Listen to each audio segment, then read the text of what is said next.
Hit it. The Blues Brothers, starring Dan Aykroyd and Jim Belushi, are coming to San Antonio on Friday, August 5th for one night only. What do you want for nothing? Arrababisquita. This historic concert event celebrates their 40th anniversary tour. All tickets are on sale now at pmxevents.com. Hey! Come on now! Don't miss your chance to see this dynamic show, The Blues Brothers, presented by PMX Events. Pickle, let's go to the hotline, and let's welcome in the Hall of Fame voice of Texas high school football. You can hear him on the Horn in Austin every weekday between 10 and noon on Light the Tower. You can also hear him on High School Scoreboard Live on Bally Sports Southwest alongside Aaron Hardigan and myself at 11 o'clock. And you can hear him call Texas and Oklahoma coming up this Saturday from the Cotton Bowl. We're joined by our friend Craig Way. Craig, it's good to hear from you, partner. Good to hear from you, even though, both of us know that your alma mater isn't unbeaten. My alma mater isn't unbeaten. So this is just Pickle's world, and we're all just revolving around in it because, Lano is still unbeaten. Now, wait, what's the name of your high school? Ragsdale High in Jamestown, North Carolina. Lucy Coffin Ragsdale High School. Let's see. Courtney, let me get some insights here into those mighty Tigers. It's not good. And they are the Flying Tigers, by the way, named after the World War II flying unit, the Flying Tigers, but everybody up there just winds up calling them Tigers, which really bothered me. I thought they should call them the Flying Tigers, just like Wellington is the Skyrockets. They're not the Rockets, they're the Skyrockets. So you should go by the full name is what I always thought. Yeah, it's a tough scene for those Ragsdale Tigers off to a 1-5 start to start. Yeah. I don't know if that's the norm for mighty Ragsdale. No. They've had some good years. They were in the state finals a few years ago. When I was in high school, we were back-to-back state champions. 1 year, 3A co-champions. 1 year, out-and-out 3A state champions. But, lean times of late for the blue and white. Yeah, you can't lose to Southeast Guilford for 32-7. They're notorious for that. Can't do that. That's a game you Those kids from Pleasant Garden are tough to beat. I'm just going to tell you. Craig, we've spent a fair amount of time, unfortunately, this season talking about jurisprudence, and we're going to continue it today because yesterday the UIL State Executive Committee met for some rather fascinating testimony in the issue of San Marcos High School. If you didn't hear what happened, right now they've essentially given San Marcos and Coach John Walsh 3 years probation and a public reprimand, but they also added the caveat of that they reserve the right to amend the punishment pending further interviews. I'm interested because you've been following the UIL for longer than I have. I'm interested in your overall take on this particular ruling, which it seems like we've had a bunch of rulings this season, and all of them have been pretty different. I think you made a good point when you were on my show about how they are treating it on a case-by-case basis.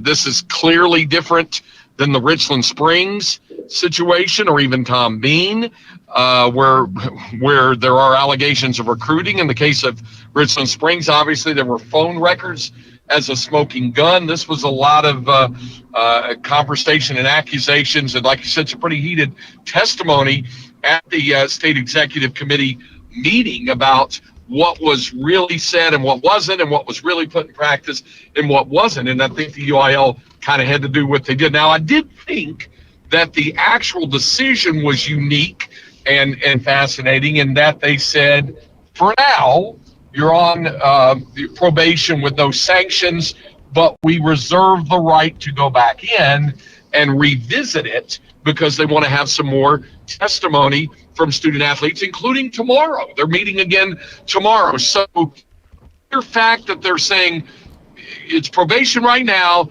but no sanctions, but listen, you guys, right after you and I were talking about that and you were laying that out, somebody texted in on our text line with that one little video clip of Dean Wormer from Animal House going, laugh now, but you guys have been on double secret probation. It's weird. It's different, but I think it does fall within the framework of what they have to do on case by case and look at it and say, if we get more evidence through this testimony, we may have to revisit. The other fascinating element about this, and you pointed this out as well, Ted, is that we're not that far away from the start of the playoffs. Now, it may become a moot point.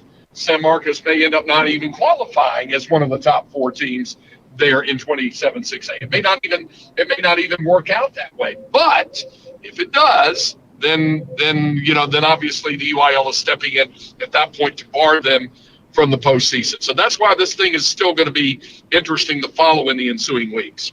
Talking with Craig Way, the Texas High School Ball Hall of Famer here on Texas Football Today. Get involved in the conversation at #TFToday. Craig, I want to ask you a little bit as we kind of come down the stretch here, Week 7 of the Texas high school football season.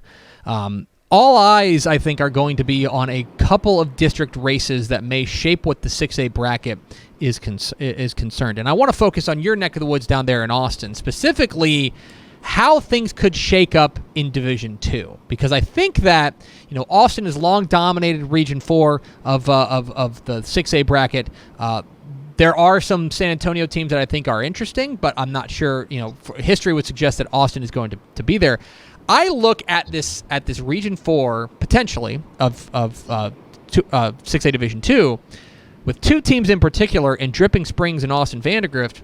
And depending how the rest of that bracket shakes out in Division II, it seems to me that those could be teams that, if you're not paying attention to now, you'll be paying attention to in very early December at the least. Is that kind of the feeling that you're getting, especially surrounding those 2 programs in Drip and Vandy? Yeah, I do. And let me add this also. It's rare down in these parts to have more, at least in the last 15 years, I'd say, to have more than 2 districts that involve schools at the largest classification in the state. But there are 3 if you dip all the way into Region 2 there in District 12, with the likes of Weiss and Hutto trying to get in. And if either of those get into the playoffs, then you're talking about Division 2 and that. But that's a completely different region in Region 2, and we know how difficult Region 2 is in 6A, obviously. But for the purposes of what we're talking about here, in Region 4, in looking at 25 and 26-6A, the always intriguing, eyebrow-raising developments happen when you look at who could go up or who could go down Division 1 and Division 2. And I know you and I like to nerd out over this stuff, and so does Pickle, because she's a self-proclaimed nerd as well when it comes to this, about when you crunch the numbers and you look at it and say, if Team A wins, then Team B will go Division 1, but if Team A loses, then Team B could go Division 1, but if Team C wins, then they could go Division 2. Well, that's what's happening in 25-6A. I think 26-6A is pretty cut and dry. We're going to see Westlake and Lake Travis both go the Division 1 route, and obviously Westlake has the tie break on Lake Travis based on the head-to-head win a couple of weeks back.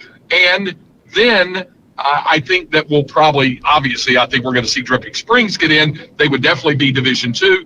And I think we'll probably still see Bowie get in. Bowie would go Division 2 for the first time.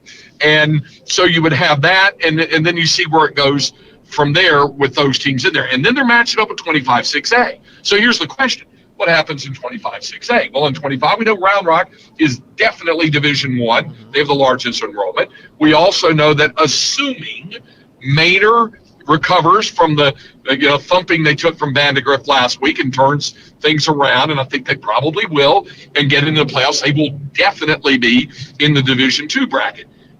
It's after that that things get really weird. Vandegrift has always been a D2 team, but if Vista Ridge should get into the playoffs, and they did beat McNeil last week, if that were to happen, if they were to go on and make it, and they've got a huge game with Stony Point coming up next weekend. I think Vista Ridge will probably beat Westwood this week, but then it's going to be a huge game with Stony. And if they win that and then roll out from there, and then nobody loses beyond the games you're quote unquote not expected to win, like playing Vandegrift, like playing Round Rock and Manor, if they win those other games, then they go Division II, and then Vandegrift goes Division I.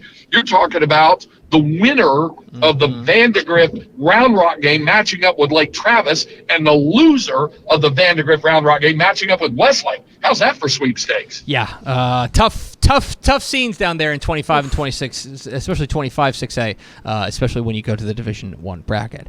One last question from Craig Way, the Texas High School Football Hall of Famer. It's the meanest thing we do to each other each week, and I'm going to ask you to teleport to pick one game that you can teleport to this week, and I've got three games that are each top 5 showdowns. 3 top 5 showdowns. You can either go 7:30 p.m. Friday night to Texarkana as Gilmer visits Pleasant Grove. You can go 7:30 p.m. Friday night to Bells as the Bells Panthers welcome in the Gunner Tigers, or you can go 7:30 p.m. Friday night to Richland Springs as the Richland Springs Coyotes welcome in the Cherokee Indians for some 6-man action. Which one of those 3 are you teleporting to? They each all have really compelling stories, don't they? With Richland Springs, there was the locals out there in Mills County and on beyond, they call it Richland. They just say Richland, not to be confused with the Royals and the Dallas-Fort Worth Metroplex. But if you're talking about the Coyotes, given what they've had to do to gather themselves up by the bootstraps, not having Coach Burkhardt, and they look like they have not been the worst for wear. They've been able to go forward and continue winning, so that's a good matchup with Cherokee. Then, of course, Bells and Gunner, the big question there is, how for real is Bells? And we may not know the answer if they lose, because we know what Gunner is, and they might even put a thumping on Bells. Who knows? But if Bells should win or keep it really close, then we'll know then that the Panthers could be a real factor. But I do think when all is said and done, I think really and truly you're talking about Pleasant Grove and Gilmer, because that's an exciting matchup. Also, and you and I discussed this briefly this morning, Tep, that in Pleasant Grove and Gilmer, it's kind of like that's a whole under the radar region of the state of Texas. We've scarcely mentioned Carthage at all. Not that we really needed to. They've crushed everybody, and they're going to continue to crush teams, I think. But you made the point, and I agree with you, that the winner of this game, Gilmer and Pleasant Grove, might be best suited to give Carthage its most difficult test if they were to meet up, obviously, in the playoffs. He's Craig Way. He's the Texas High School Football Hall of Famer. You can hear him on the Horn in Austin every weekday. You can hear him on High School Scoreboard Live, Valley Sports Southwest at 11 o'clock alongside Aaron Hardigan and myself, and you can hear him call Texas and Oklahoma up here this weekend. Craig, appreciate your time, my friend, and I will see you on Friday. Pickle will too, but I can only speak for myself. She may try to avoid you. No. She'll just say go Jackets, right? Go Sting them. Here we go. Bye, Craig. There you go. See ya. Craig Way, the Texas Football Hall of Famer and a proud Ragsdale Tiger. Thanks so much for watching that video. If you would like more and to be notified when they come out, go ahead and click that subscribe button right down there. You can also watch Texas Football Today every day live at noon on TexasFootball.com, Facebook, Twitch, and right here on YouTube. For more of the best coverage of Texas football in the Lone Star State, go to TexasFootball.com/subscribe.